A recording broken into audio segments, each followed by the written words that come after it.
más allá. El campo magnético. Hoy, nuestro héroe del día va a ser André-Marie Ampère.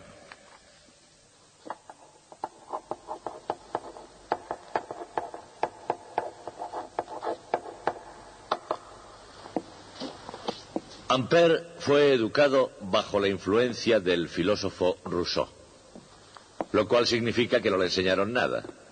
Simplemente lo situaron en una gran biblioteca y le dijeron, anda, aprende. Pero esto, en su caso, parece ser que funcionó bastante bien, que aprendió latín por su cuenta y que leyó a Euclides, a Euler, a Bernoulli y a otros varios matemáticos. Pero por aquel entonces, cuando tenía 14 años, en el año 1789, estalló la Revolución Francesa. El padre de Ampère era juez en la ciudad de Lyon, y en el cumplimiento de sus normales obligaciones tuvo que sentenciar a un jacobino a morir en la guillotina. Cuando los jacobinos tomaron la ciudad, años más tarde, el padre de Ampère fue a su vez sentenciado a la guillotina.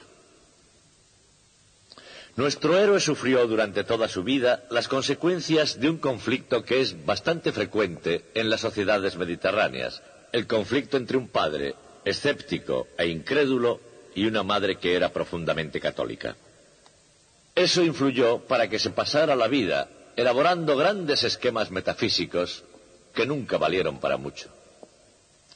Su vida privada fue extremadamente difícil, algo parecido a la de Kepler, como recordarán. No solo murió su padre en la guillotina, su esposa, con la que se había casado en 1799, murió 4 años más tarde, y su segunda esposa resultó ser tan desagradable que se divorció de ella. Tuvo un hijo que fue un haragán inútil, y una hija por la que estaba embobado, pero que acabó casándose con un oficial del ejército que estaba chiflado. Aparte de eso, durante toda su vida estuvo mal de fondos. Pero su vida profesional fue aún más extraña. Los 15 primeros años del siglo XIX Ampère los dedicó a las matemáticas. No fue un buen matemático, tan solo competente. En 1815, de manera muy sabia, cambió de profesión y se hizo químico. Y Ampère resultó ser casi un gran químico. Casi descubre el cloro, casi descubre el yodo y casi descubre la ley de Avogadro. En realidad, lo que el resto del mundo llama ley de Avogadro, en Francia se conoce como la ley de Ampère y de Avogadro. En cualquier caso, en 1820, Ampère ya había cumplido los 45 años y era un personaje secundario y muy mediocre en el mundo de la ciencia. Sin embargo, se diferenciaba de una manera decisiva de los demás científicos franceses. Ampère pensaba que los grandes descubrimientos científicos también podían hacerse fuera de Francia. En el año 1820, el gran descubrimiento de Ørsted cayó sobre Europa como un rayo desde el cielo. Los otros académicos franceses se negaron a creerlo porque les parecía imposible que algo tan importante hubiera sido descubierto en Copenhague.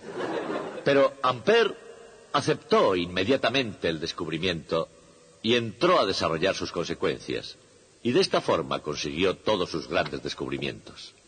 Hoy nos ocuparemos precisamente de eso. Quiero que todos se sitúen a 180 grados mirándome a mí. Aquí, en este punto. 180 grados no significa que la gente esté detrás de mí. 180 grados son 180 grados. Vamos, den todos la vuelta y júntense aquí. Quiero que todos recuerden cómo se cuentan los pasos. Y no quiero que nadie se traiga la caja. Sí, yo sé que algunos quieren traerla. Pero eso es cosa de los ingenieros. Todas las cajas están allí. ¿De acuerdo? Que nadie vuelva y me diga, Sargento Fillmore, la caja no está allí. Porque yo traje un grupo aquí la semana pasada y las cajas estaban. A primera vista no parece que estos marines de los Estados Unidos tengan mucho en común con el físico francés del siglo XIX, André-Marie Ampère. Pero, como sucede con frecuencia, aquí hay algo más de lo que se ve a simple vista.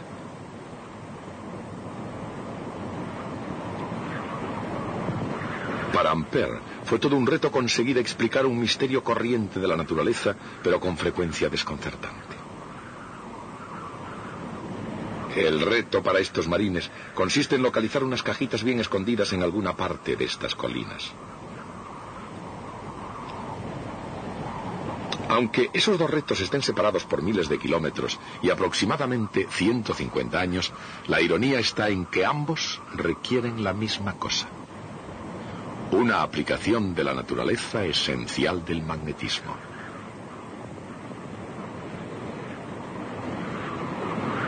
Para vuestros propósitos es un paso duro. Con la cabeza recta compruebo el azimut. Tengo mi índice para comprobar y veo que mi índice indica 340 grados y todavía puedo proyectar el azimut hacia el cabo Salazar. De esta forma sé dónde estoy enclavado. En 1820, Hans Christian Ørsted descubrió que las corrientes eléctricas producen fuerzas magnéticas y que esas fuerzas hacen que los imanes apunten siempre en dirección perpendicular a la dirección de la corriente.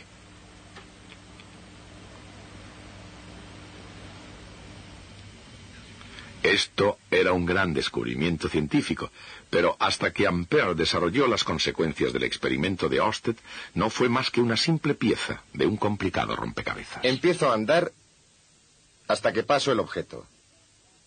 Voy contando los pasos desde donde hice mi último movimiento de observación, pasado este punto, aquí. Lo demás ya es sencillo. Lo mismo que todo el que empieza en un campo nuevo, Ampère avanzó paso a paso, armado con el descubrimiento de Ørsted. Ahora avanzo 3 pasos. Doy 3 pasos así, en esta dirección. Una vez que llego aquí, hago otro movimiento de observación.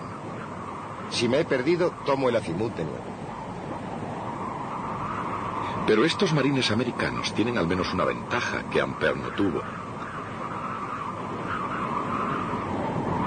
En vez de trabajar por unos tranquilos parajes como estos, el señor Ampère inició su carrera científica en el sangriento pandemonium de la Revolución Francesa.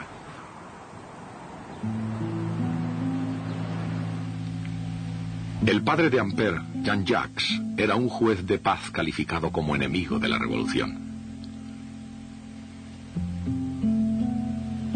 Estando próximo a ir a la guillotina, Ampère padre escribió apresuradamente un último recado a su esposa. No te dejo bienes, ni siquiera un cómodo bienestar. Pero mis mayores gastos han sido para procurarme libros e instrumentos matemáticos que fueran indispensables para la educación de nuestro hijo. Y ese gasto ha sido una sabia economía. Considerando todo lo que su hijo dominaba, ese dinero del viejo Ampère ciertamente se había empleado bien. En la cumbre de su carrera académica, Ampère era conocido como un filósofo nato, sabio en los caminos de la ciencia y en la forma de explicar algunos de los más fascinantes misterios del universo.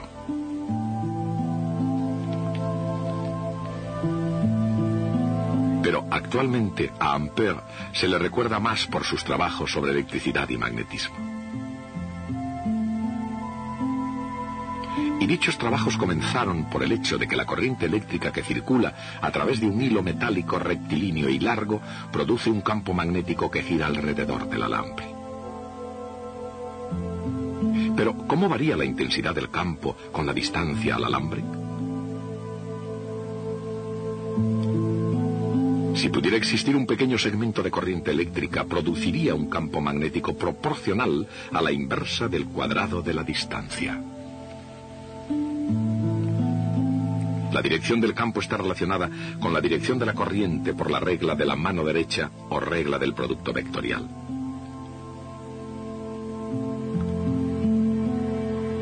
Y el campo será mayor cuando el segmento de corriente y el vector distancia sean perpendiculares.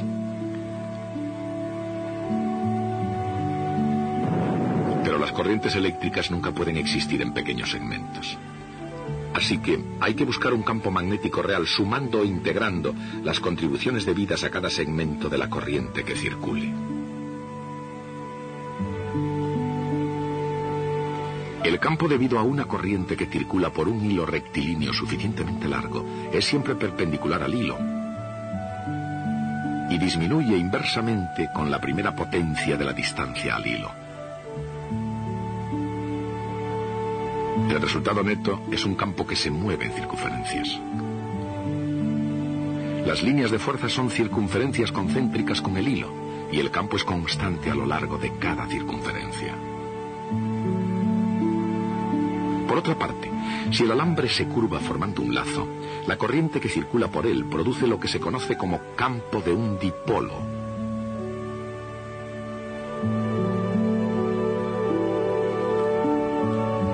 Una bobina en forma de hélice o solenoide es como una pila de lazos de corriente y crea un campo muy parecido al de un imán en forma de barra.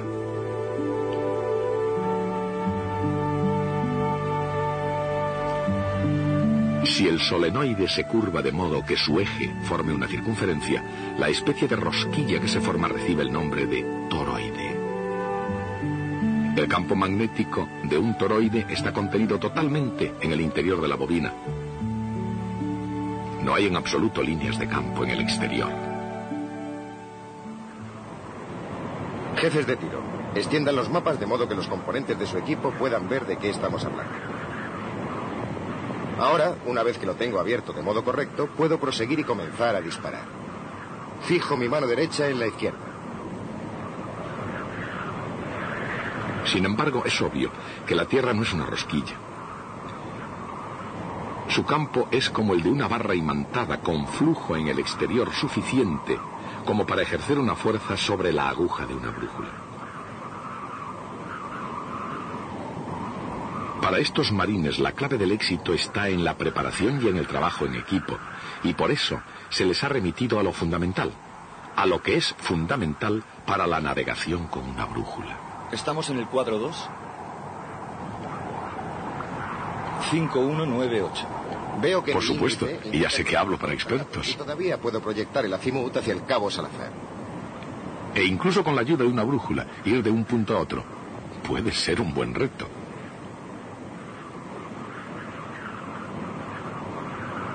Muy bien, durante todo el camino de vuelta, sigan esa zona de hierba hasta donde parece que se termina la Tierra. Pero no es menos desafiante la tarea que Ampère se impuso a sí mismo en los primeros años del siglo pasado.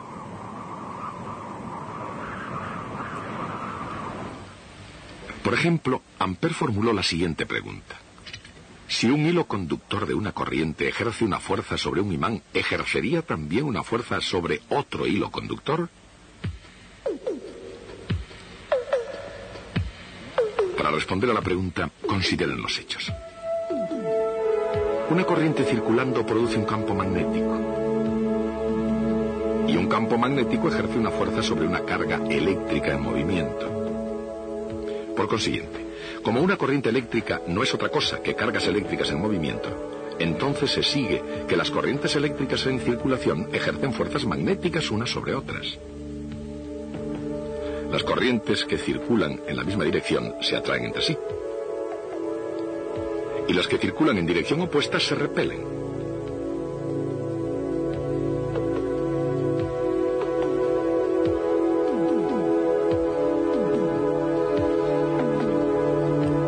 En realidad, la unidad de la corriente eléctrica se define en términos de la fuerza entre dos conductores.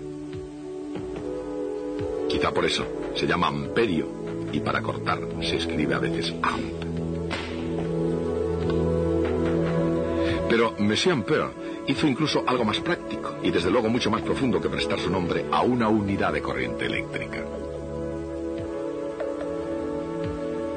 Ampère creó la electrodinámica, la teoría de que el magnetismo es electricidad en movimiento. Era una teoría muy prometedora que, entre otras cosas, podía explicar los campos magnéticos de los alambres rectilíneos, de los lazos e incluso de los toroides.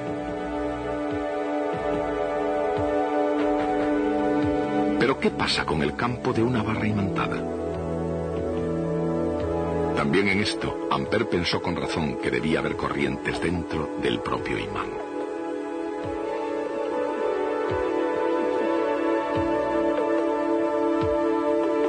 Y se imaginó que cada átomo de un material magnético debe de tener una carga eléctrica circulando que produce un campo magnético.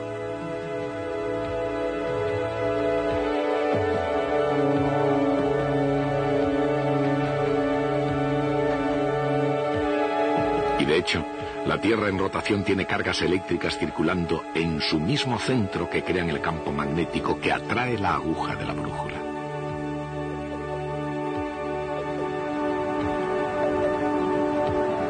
Por tanto, la fuerza que hace que la brújula apunte siempre al norte es la misma que la fuerza que hay entre dos hilos conductores.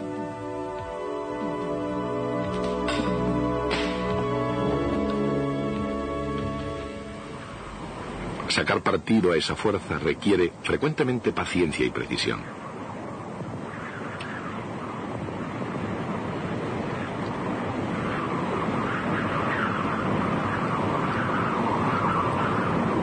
Para medir los ángulos con la mayor exactitud posible en el caso de largas distancias, una persona mira la brújula y alinea a otra persona situada a una cierta distancia.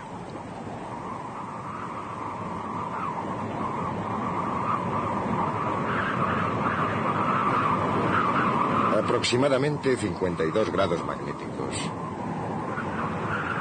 Dibújelos aquí con el transportador.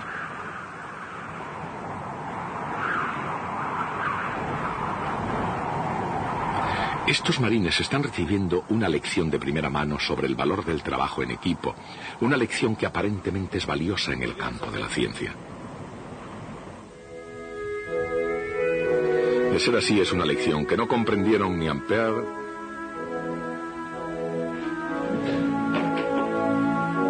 ni James Clerk Maxwell ni Michael Faraday.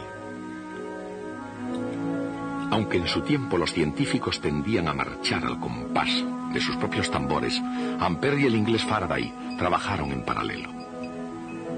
Por ejemplo, en ruta hacia sus mayores éxitos en el campo de la electricidad, ambos se habían interesado por la química y estaban enormemente influidos por la obra de Sir Humphry Davy.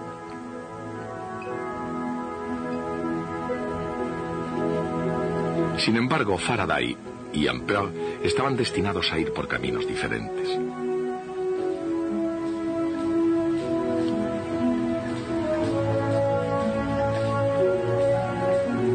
Así como Faraday era intuitivamente brillante, Ampère era sencillamente genial cuando se trataba de números y símbolos. Y la ley que lleva su nombre es una descripción matemática del campo magnético, al mismo tiempo semejante y diferente del campo eléctrico. En un campo eléctrico no se realiza ningún trabajo cuando una carga se mueve a lo largo de cualquier trayectoria cerrada, volviendo de nuevo a su punto de partida. Por lo tanto, cuando se parte de un punto y se sigue cualquier trayectoria volviendo a ese mismo punto, la variación en el potencial eléctrico es siempre cero. Por consiguiente, la integral de la línea del campo eléctrico a lo largo de cualquier trayectoria cerrada es siempre cero. Esta es una propiedad fundamental de los campos eléctricos.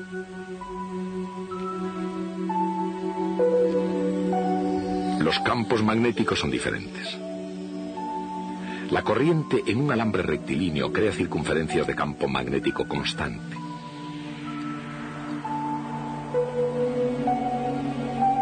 Y como el campo es constante en cada circunferencia, se calcula fácilmente la integral de línea a lo largo de cada una.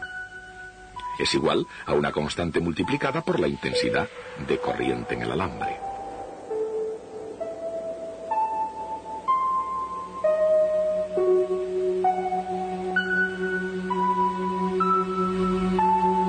Ese resultado es el mismo para cualquier circunferencia alrededor del hilo y por esa razón para cualquier trayectoria alrededor del alambre. La integral del campo magnético a lo largo de cualquier trayectoria cerrada es igual a m sub 0 multiplicado por la intensidad de corriente total que pasa por dicha trayectoria. Recibe el nombre de ley de Ampère y es una de las ecuaciones fundamentales del magnetismo. Como tal, jugó un papel crucial en la obra de James Clerk Maxwell. Cuando Maxwell se sentó a forjar una teoría sencilla y coherente del electromagnetismo, comenzó con el concepto intuitivo de Faraday sobre las líneas de fuerza, con las leyes del flujo eléctrico y magnético de Gauss, y con la genial idea de Ampère de que todo el magnetismo era eléctrico en su origen. Naturalmente, esas ideas tenían que ser expresadas matemáticamente.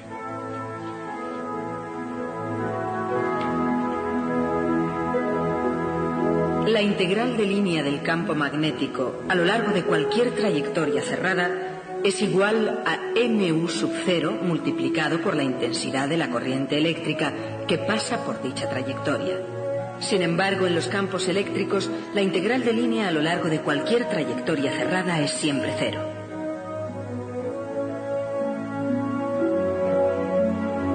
El flujo eléctrico a través de cualquier superficie cerrada es igual a la carga neta en el interior dividida por epsilon sub 0.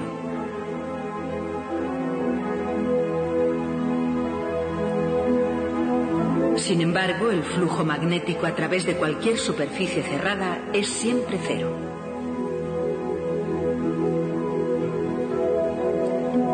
Esas son las ecuaciones fundamentales de los campos eléctricos y magnéticos constantes. Solo tienen que preocuparse de estar seguros de que tienen cogido el azimut cuando estén midiendo, y de estar seguros que tienen alineada su propia línea y la flecha indicadora. Eso es todo. Con todo esto en mente les estoy diciendo, como les dije antes, que allí no habrá reflectores. Nadie aquí quiere fracasar. ¿Todos entienden la brújula? Todos serán expertos con esto, ¿de acuerdo? Ahora es el momento de hacer preguntas. La única pregunta estúpida es la que se deja por hacer.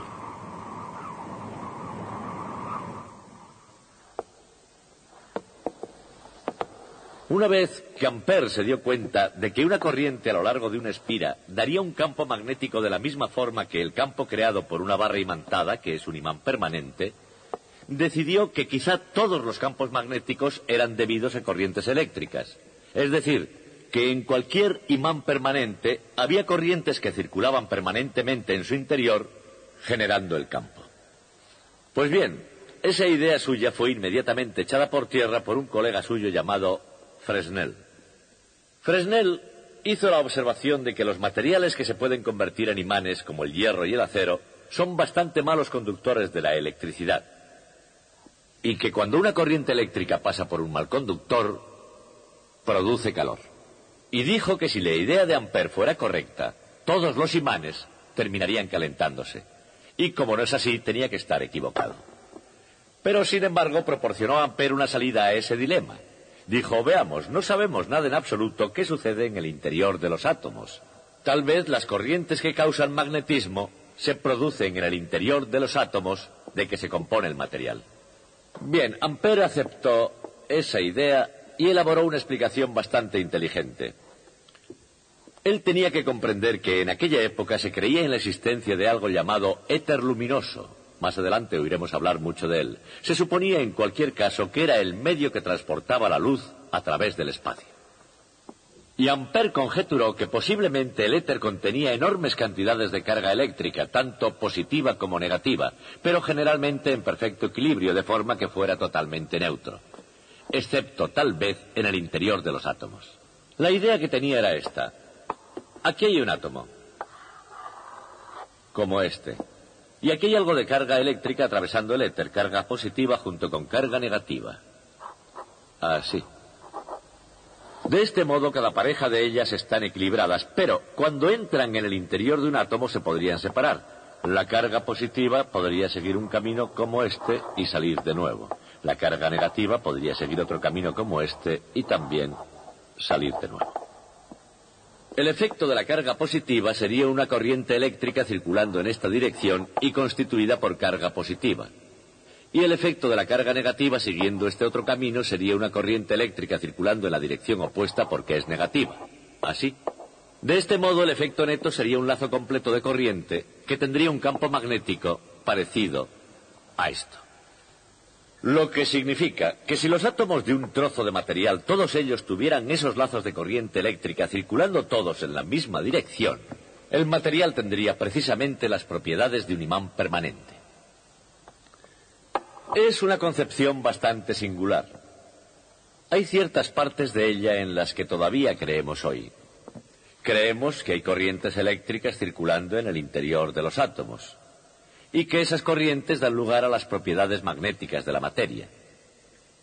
Pero no creemos ya absolutamente nada en un éter luminoso lleno de cargas, ni tampoco en eso de que se dividan en el interior del átomo para volver a salir de nuevo. Esta imagen es una perfecta ilustración del hecho, ciertamente extraño, de que sea posible en la ciencia tener una idea en apariencia brillante, pero que esté equivocada. Sin embargo, es parte del andamiaje que continuamente utilizamos para progresar.